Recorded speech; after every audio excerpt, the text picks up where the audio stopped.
Now I'll show you what happens when your handheld bidet hose length is too long. You will end up tripping yourself in the toilet. Now how to install one? First, remove the filter from the faucet. Normally it's very dirty. Clean it once every 3 years. And then I'm going to install this angle valve holder for bidet holder. And I bought this high pressure bidet hose that it can withstand really high pressure because of this internal braided holes in there. And I'm going to just screw it onto my faucet. Okay, the length of this faucet hose should be 60 centimeter above the ground. I mean the end of this faucet hose will be 2 feet from the ground. Or even better, hang it up there.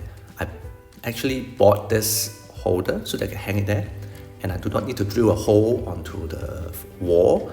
And my 1.2 meter length bidet hose length will be just nice, and we have sufficient clearance down there so that it does not trap any dirty water.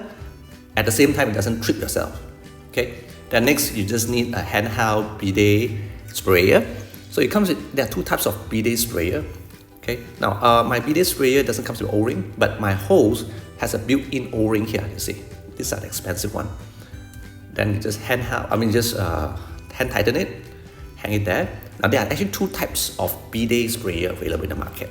The one shown here is the one that you can need to press and hold it.